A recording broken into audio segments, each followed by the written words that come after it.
Hi guys, welcome to my channel. I'm going to talk about now. Before I start, I just want to say everyone's on their own journey. Please take whatever information you see valuable, and don't take whatever you see not valuable. I recommend that you may decide to go on your own journey and figure things yourself out. But the main thing is to educate the younger generation just how dangerous pornography and all these things, youth or young, or so masturbation at a young age, things like that. So what I'm going to get at is in say some of the medical journals, they talk about ancient traditional Chinese medicine, okay, and basically they advised that young men and young boys should not engage in sexual thoughts or lustful thoughts and lustful activities until the age of 25. And if they do this, they'll have a bounce in a step in their midlife and health and vitality. So, my own words, I believe that during your most important stages of development, it really is important to just not engage in any of that activity. So if you, for example, I do know when I used to talk to this Chinese medicine guy who did the PhD, young, say, children who are being, say, I've got to watch out with what I say, but being trafficked or abused sexually,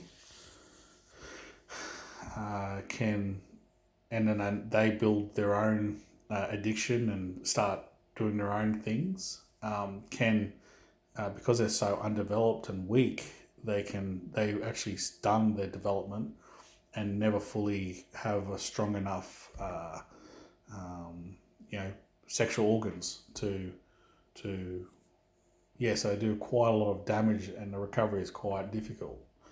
So, I'd like to bring that up in the future, but the people who do these things to these young, children is just horrible, awful, and life destroying, and not good for happiness. And I believe I'd like to see anyway. So when you're 14 or 12, it's actually, so if you start masturbating at 14, it's not so bad. It's still bad, but not so bad. But if you're masturbating at 12 or 11, you're very, very undeveloped, okay?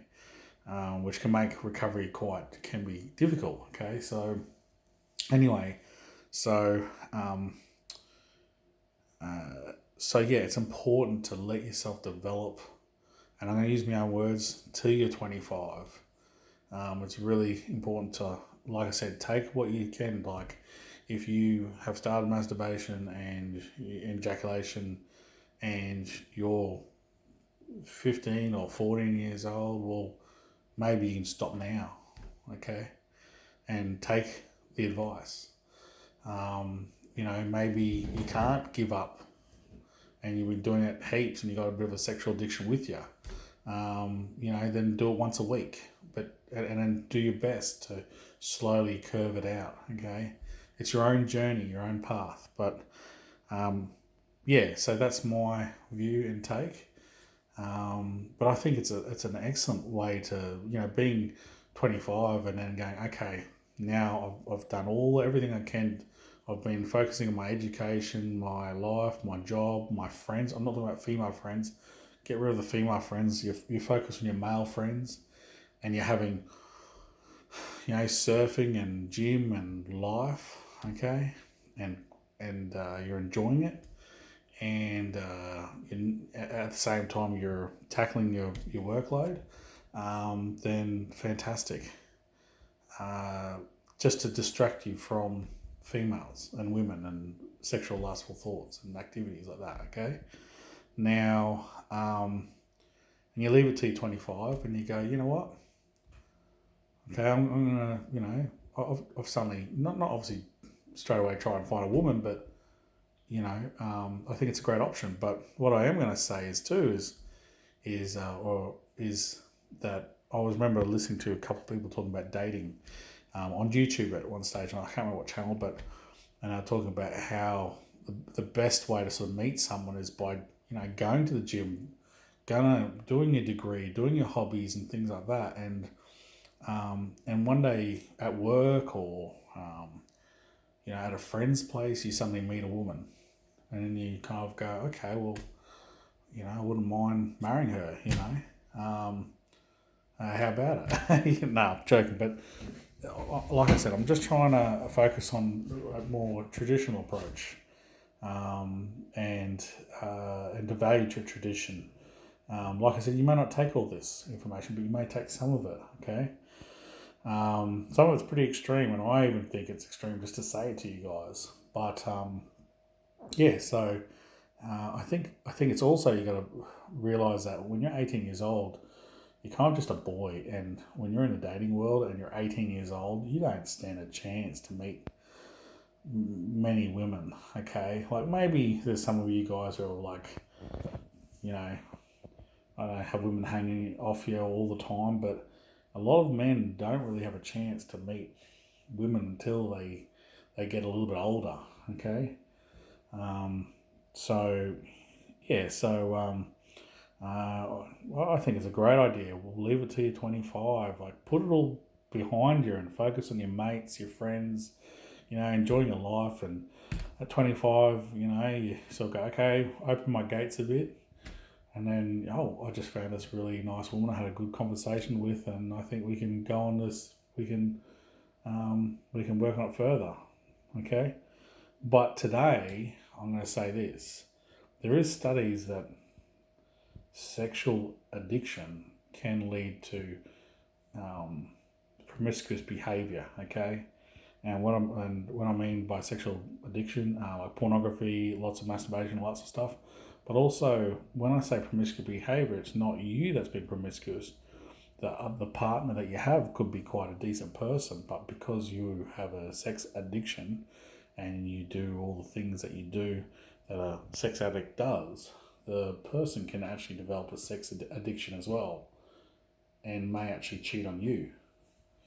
Okay, so a lot of you guys that have erectile dysfunction actually have what I believe is a sexual addiction.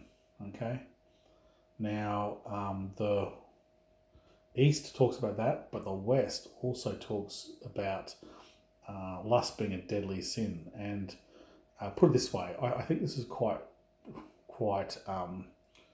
true as well, but in this context, that they say the erection goes first and then the heart is second. Okay, but also I'd like to say is that if you look at it in a different perspective, I have a friend and he's ex-military and he's been on deployments, and he has another friend. They both discussed it, and they both have erectile dysfunction. And my friend, you don't have to believe this. There could be, you may consider this bullshit, but I believe in my friend. Says to me, he's got no real grounds to really lie. He says to me, PTSD has a strong connection with erectile dysfunction. Okay, so I do think there's a lot of people who, when they discover they got erectile dysfunction, they feel hopeless, they feel alone, and they feel like giving it up. And why, game over? Why live any longer? I'd like to touch on this in a few episodes, but down the track. But because I think it's a little bit over the top. But if you have marriage issues and your wife leaves you and finds another man and takes your children, and you have erectile dysfunction, it becomes very, very difficult to find ways to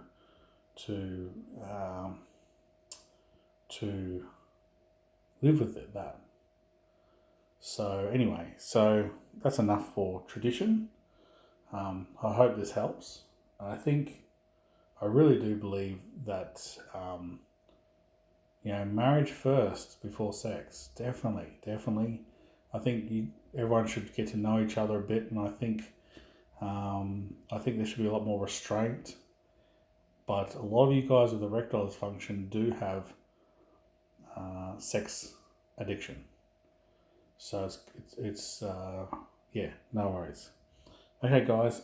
Like I said, it may be fairly extreme what I'm saying, but it's just a different outlook, a different view, and I can't say I've followed that at all. So, yeah, no worries.